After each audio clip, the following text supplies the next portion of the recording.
조선 중기 경기도 어느 작은 고을에는 한 의원이 살고 있었다. 그의 이름은 김진수였다. 김진수는 40이 되도록 자식이 없었지만 아내 박순이와 함께 평범하지만 행복한 생활을 하고 있었다. 김진수는 매일 아침이면 양랑을 메고 이 마을 저 마을을 돌아다니며 병든 백성들을 돌보았다. 그가 없는 동안 박순이는 집에서 바느질을 하며 생활비를 벌었다. 두 사람의 살림은 넉넉하지 않았지만 서로를 아끼며 살아가는 모습이 보기 좋았습니다. 그런데 이런 평화로운 일상에 먹구름이 끼기 시작했습니다. 그 시작은 바로 정태현이라는 젊은 선비 때문이었습니다. 정태현은 28살의 나이로 키가 크고 잘생긴 외모에 말솜씨까지 좋아 여인들 사이에서 인기가 많았습니다. 그의 아버지는 고을에서 가장 큰 포목상을 하는 부자였기 때문에 정태현은 어릴 때부터 부족함 없이 자랐습니다. 여름의 어느 무더운 날, 김진수가 평소와 같이 양랑을 메고 시골로 나간 후였습니다. 박순이가 대청마루에서 바느질을 하고 있는데 쿵쿵쿵 대문 밖에서 요란한 문 두드리는 소리가 들렸다. 누구십니까? 박순이가 조심스럽게 물었다. 아가씨, 저는 정태현입니다. 젊은 남자의 목소리가 들려왔다. 박순이는 예의상 문을 열고 나갔다. 정태현은 김진수와 어릴 때부터 서당에서 함께 공부했던 친구였기 때문이었다. 하지만 박순이는 늘 이 남자가 자신을 보는 눈빛이 어딘가 이상하다고 느끼고 있었다. 아, 정도령님이시군요. 무슨 일로 오셨나요? 박순이가 정중하게 인사했다. 정태현은 발끝으로 서서 대문 안쪽을 기웃거리며 말했다. 부인, 진수 형님은 계시나요?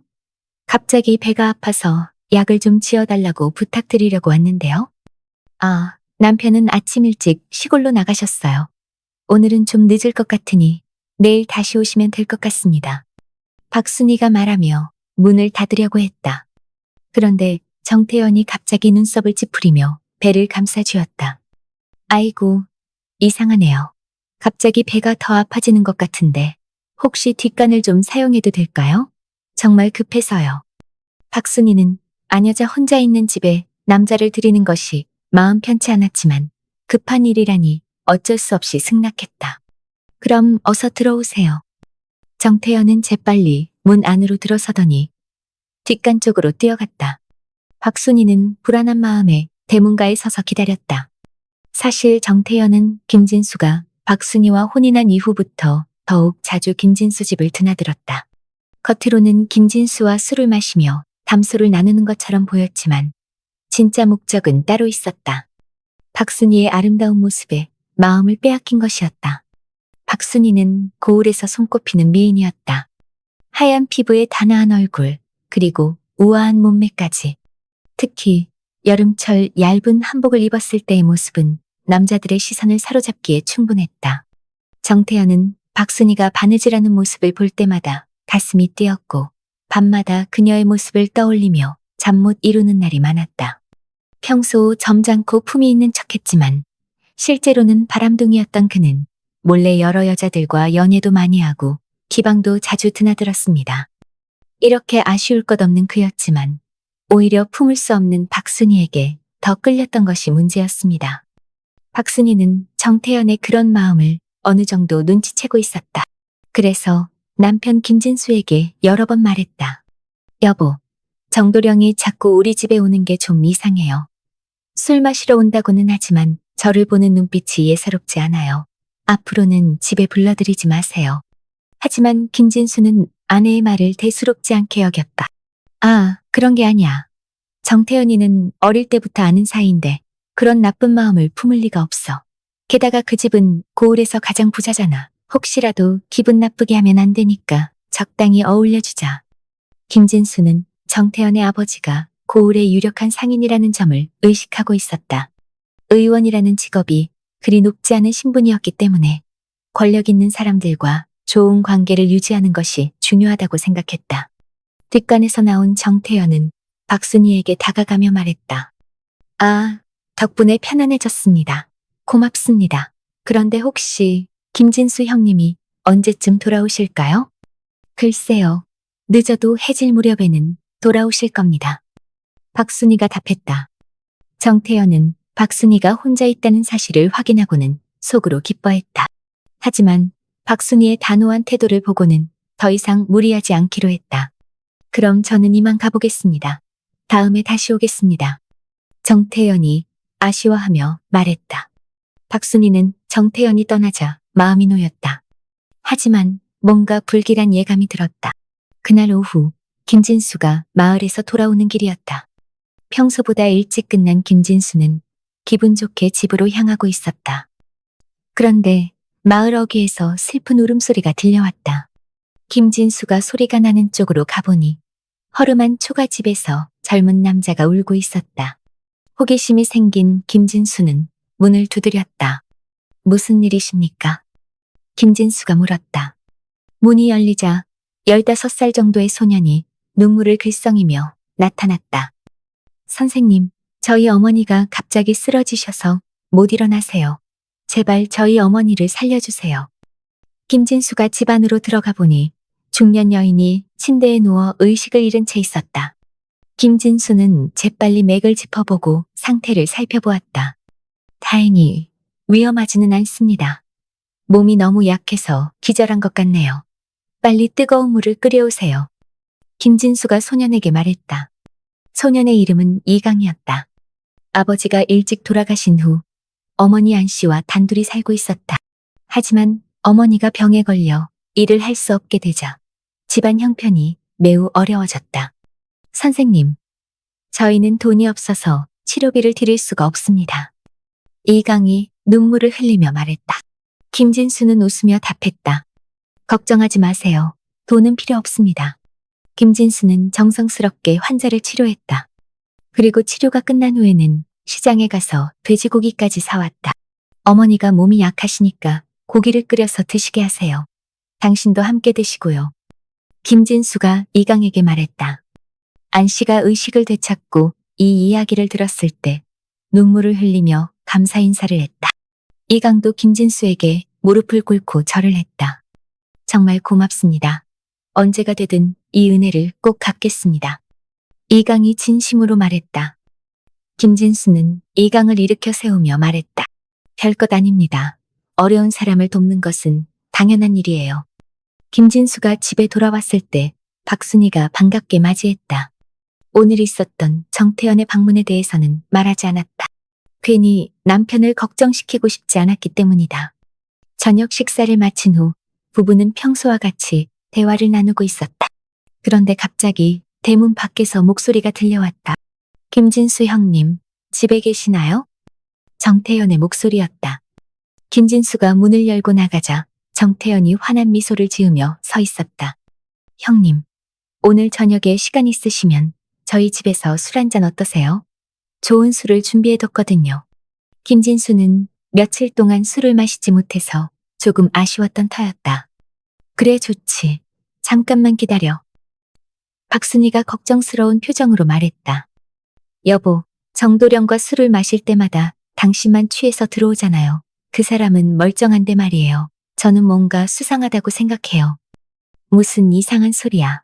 친구끼리 술 마시는 게 뭐가 이상해? 당신은 다 좋은데 걱정이 너무 많은 게 한 가지 흠이야. 김진수가 대수롭지 않게 답했다. 술에만 정신 팔려 있지 말고 다른 것도 좀 신경 쓰세요. 박순이가 걱정스럽게 말했다. 김진수는 아내의 말을 무시하고 정태현을 따라 나섰다. 정태현의 집은 고을에서 가장 큰 기와집이었다. 넓은 사랑채에는 이미 술자리가 준비되어 있었다. 정태현과 함께 술을 마시고 있던 사람들이 있었다. 한 명은 강태라는 건달이고 다른 한 명은 조용이라는 노름꾼이었다. 이들은 모두 정태현의 친구였지만 사실은 그의 계획에 협조하는 공모자들이었다. 처음에는 평범하게 술을 마시며 이야기를 나누었다. 하지만 시간이 지나자 강패가 제안했다. 이렇게 그냥 마시기만 하면 재미없으니까 화투라도 쳐볼까요? 좋은 생각이네. 하지만 그냥 치면 재미없으니까 벌칙을 정하자. 진 사람이 술을 마시는 거로 하면 어떨까? 조용히 동조했다. 김진수는 화투를 잘 쳤기 때문에 자신 있게 응했다. 좋아, 해봅시다. 처음에는 정말로 진 사람이 술을 마시는 정도였다. 김진수는 거의 지지 않았기 때문에 기분이 좋았다. 하지만 시간이 지나면서 강패가 다시 제안했다. 이것도 재미없네.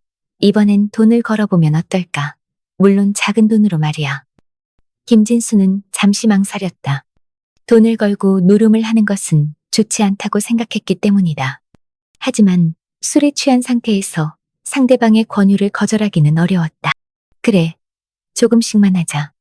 김진수가 동의했다. 처음에는 정말로 작은 돈으로 시작했다. 김진수는 몇 판을 이기며 기분이 좋아졌다. 하지만 점점 판돈이 커지기 시작했다. 그리고 이상하게도 김진수가 지기 시작했다. 1시간 정도 지나자 김진수는 가지고 온 돈을 모두 잃었다. 그는 일어나려고 했지만 강패와 조용히 막았다. 벌써 가시려고요? 너무 일찍 끝내는 거 아닌가요? 강패가 비아냥거렸다. 아니야, 돈이 떨어져서. 김진수가 말했다. 그때 정태현이 나서며 말했다. 형님, 돈 걱정은 하지 마세요. 제가 그냥 100냥을 드릴게요. 친구 사이에 그런 것쯤이야. 평소 같았으면 이런 노름을 절대 계속하지 않았을 김진수는 술에 많이 취해 있었고 정태현의 말을 그대로 믿었다. 정말? 고마워. 내가 꼭 따서 이자까지 쳐서 돌려줄게. 괜찮아요. 어차피 재미로 하는 거고 형님과 저는 어릴 때부터 친구잖아요. 정태현이 진심인 것처럼 말했다. 이렇게 해서 김진수는 다시 노름을 계속하게 되었다. 하지만 이상하게 평소와 달리 운이 따라주지 않았다. 적은 판돈에서는 이기고 큰 판돈에서는 지는 것이 반복이 되었고 결국 100냥을 모두 잃고 말았다. 김진수가 절망하고 있을 때 정태현이 갑자기 종이와 붓을 가져왔다. 형님, 차용증을 써주세요. 차용증? 무슨 소리야? 네가 그냥 준다고 했잖아. 김진수가 놀라며 말했다. 정태현은 태연하게 답했다. 언제 그랬나요? 저는 처음부터 빌려준다고 했는데요. 그렇죠. 강패영, 조용영? 맞아요. 정태현이 분명히 빌려준다고 했어요. 강패와 조용히 한 목소리로 말했다. 김진수는 그제야 자신이 함정에 빠졌다는 것을 깨달았다. 하지만 이미 늦었다. 증인들까지 있는 상황에서 발 뺄 방법이 없었다. 이 나쁜 놈들아, 나를 속였구나. 김진수가 화를 내며 소리쳤다. 하지만 정태현은 오히려 당당했다. 속였다니요? 형님이 직접 노름을 하신 거잖아요. 그리고 제가 억지로 돈을 빌려준다고 한 것도 아니고요. 김진수는 어쩔 수 없이 차용증을 썼다. 100냥이라는 거액을 의원의 수입으로는 언제 갚을 수 있을지 막막했다. 정태현의 진짜 목적을 아직 모르는 김진수는 그저 절망할 뿐이었다. 다음 날 아침, 김진수는 어젯밤의 악몽 같은 일을 떠올리며 한숨을 쉬었다. 100냥이라는 거액의 빚을 어떻게 갚아야 할지 막막했다. 그는 아내 박순이에게 들킬까봐 걱정되어 일찍 집을 나섰다. 하루 종일 시골을 돌아다니며 환자를 돌보았지만 마음은 무겁기만 했다. 저녁 무렵 집에 돌아온 김진수는 조심스럽게 박순이에게 물었다. 오늘 혹시 누군가 나를 찾아오지 않았나? 박순이가 의아한 표정을 지으며 답했다. 아, 정태현이 와서 문을 두드렸어요. 하지만 저는 문을 열어주지 않았어요. 한참 두드리더니 그냥 갔더라고요. 김진수는 안도의 한숨을 쉬었다. 앞으로 정태현이 오면 절대 문을 열어주지 마. 나도 그 사람과는 더 이상 만나지 않을 거야. 어머, 갑자기 왜 그래요? 무슨 일이라도 있었나요? 박순이가 걱정스럽게 물었다. 김진수는 차마 진실을 말할 수 없어서 대충 둘러댔다. 아니야, 그냥 좀 피곤해서 그래. 하지만 정태현은 쉽게 포기할 사람이 아니었다. 이틀 후 아침, 김진수가 대문을 나서는 순간 정태현이 강패, 조용과 함께 나타났다. 김진수 형님, 어디 가시는 길이에요? 정태현이 부채를 흔들며 웃었다. 김진수는 깜짝 놀라며 뒤로 물러섰다. 정태현, 너희들 왜 여기 와 있어? 형님, 빌려드린 돈은 언제 갚으실 건가요? 강패가 건방지게 말했다. 돈을 갚기 전까지는 어디도 못 가세요. 조용도 김진수의 길을 막았다. 김진수는 화가 나서 소리쳤다.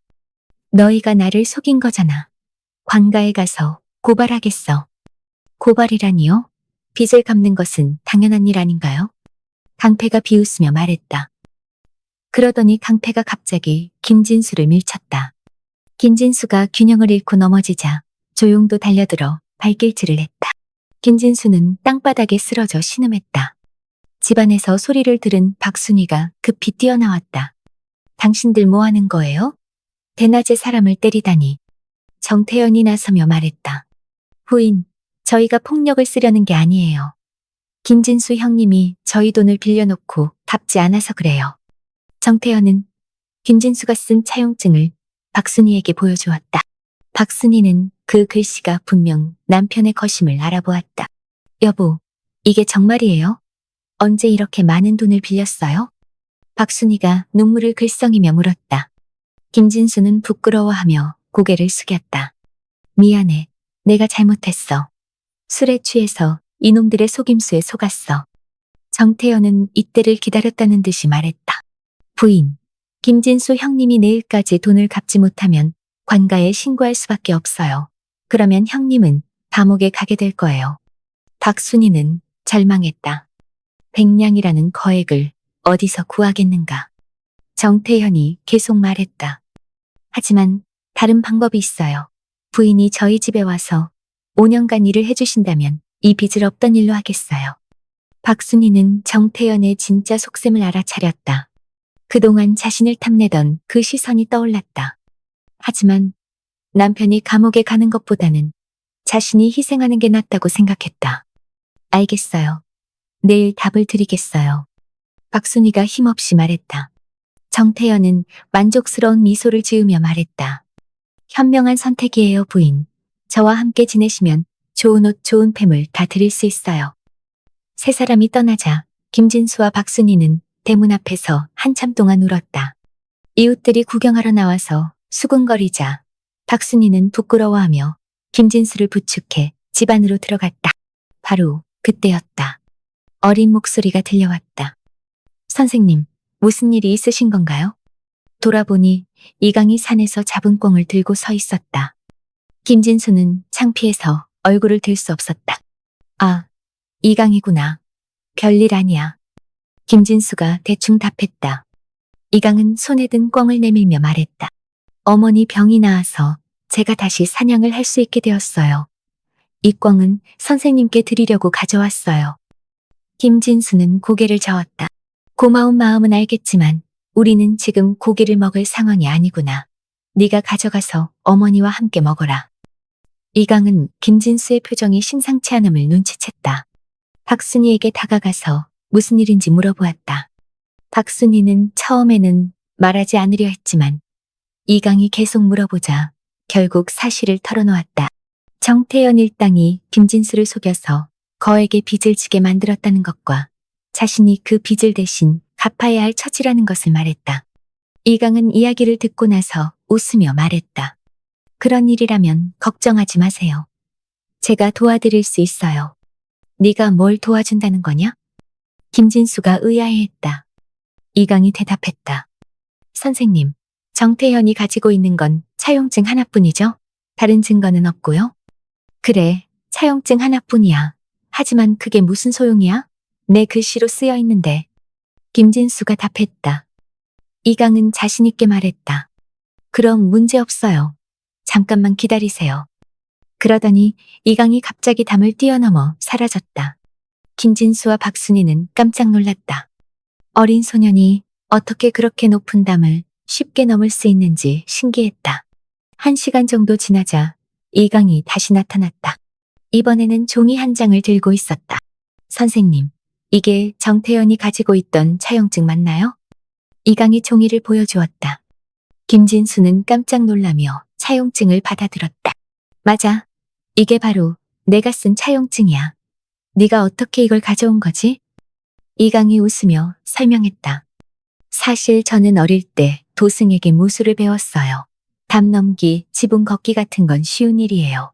정태현 집에 몰래 들어가서 이걸 가져온 거예요.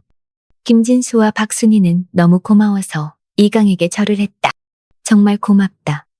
네가 아니었으면 어떻게 될 뻔했는지 몰라. 이강이 말했다.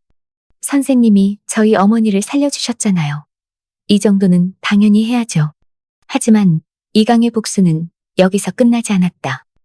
선생님, 독사에게 물린 상처를 치료할 수 있으세요? 내 스승님이 독에 대한 조예가 깊으셔서 나도 잘 알고 있지. 그런데 왜 갑자기 그런 걸 물어보는 거지? 김진수가 궁금해했다. 이강이 웃으며 답했다. 정태현이 나쁜 짓을 해서 선생님을 괴롭혔으니까 저도 그 사람을 혼내줘야죠. 그날 밤 이강은 산에서 독사를 잡아서 정태현의 침실에 몰래 놓아두었다. 뒤늦게 차용증이 없어진 것을 알게 된 정태현은 자신의 계획이 틀어진 것이 분해서 술을 잔뜩 마시고는 잠자리에 들었다. 조용한 침실에서 갑자기 밤을 깨우는 비명 소리가 들렸다. 아, 많이 취해 이불 위에서 계속 뒤척거렸던 정태현은 갑자기 화끈한 고통이 몰려와 비명을 지르며 잠에서 깼던 것이다. 독에 중독된 정태현은 온몸이 부어오르고 열이 나서 죽을 지경이 되었다. 급히 여러 의원을 불러서 치료를 받았지만 효과가 없었다. 며칠이 지나자 살같이 썩기 시작했다. 정태현의 어머니가 발을 동동 구르며 이 의원, 저 의원을 찾아다녔다. 그때 이강이 시장에서 소문을 퍼뜨렸다. 김진수 의원이 독사에 물린 상처를 잘 치료한다더라. 정태현의 어머니가 이 소문을 듣고 급히 김진수를 찾아왔다. 선생님, 제발 우리 아들을 살려주세요. 돈은 얼마든지 드릴게요. 김진수는 이강과 미리 계획을 세워두었다. 치료비로 200냥을 주시면 치료해드리겠습니다. 정태현의 어머니는 망설이지 않고 돈을 가져왔다. 아들의 목숨이 더 소중했기 때문이다. 김진수는 정태현을 치료해 주었다. 하지만 단번에 낫게 해주지는 않았다. 사흘에 걸쳐서 천천히 독을 빼주었다. 치료가 끝나고 정태현이 회복되자 김진수가 말했다. 정태현, 네가 왜 이런 일을 당했는지 아니? 정태현은 약해진 목소리로 대답했다. 잘 모르겠습니다. 김진수가 엄숙하게 말했다. 나쁜 일을 많이 해서 그런 거야. 착한 일을 하면 좋은 일이 생기고 나쁜 일을 하면 나쁜 일이 생기는 법이야. 앞으로는 남을 속이거나 괴롭히는 일은 하지 마라. 정태현은 김진수의 말이 자신을 겨냥한 것임을 알았다. 하지만 증거가 없었고 목숨을 구해준 은인이기도 해서 감히 따지지 못했다. 김진수는 200냥으로 고을에서 가장 큰 약방을 열었다. 그리고 가난한 사람들에게는 약값을 거의 받지 않았다. 원래 재료값의 절반도 안 되는 돈으로 약을 주었다. 처음에는 박순이가 걱정했다. 여보, 이렇게 싸게 팔면 손해보는 거 아니에요?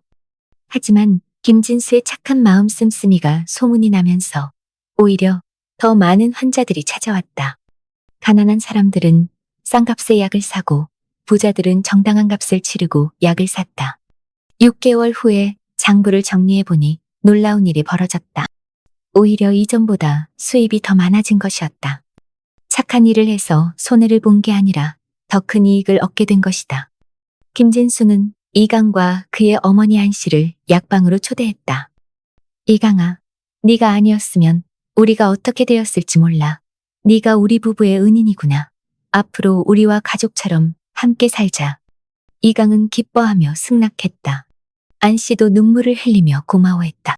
한편 정태현은 그 후로 김진수 부부를 더 이상 괴롭히지 않았다. 강패는 건달짓을 하며 사람들을 괴롭히다가 결국 몰매를 맞아 죽었고 조용은 계속 노름을 하다가 결국 집까지 잃고 거지가 되어 추운 겨울날 싸늘히 식은 주검으로 발견되었다. 김진수 가족은 이강과 안씨와 함께 약방을 운영하며 행복하게 살았다. 김진수는 여전히 가난한 사람들을 위해 무료로 치료해 주었고 이강은 약방 일을 도우며 의술을 배웠다. 박순이도 이제는 걱정 없이 웃을 수 있게 되었다.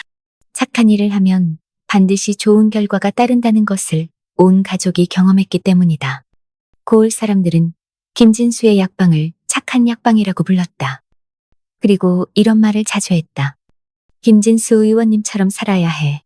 착한 일을 하면 하늘이 도와주는 법이야.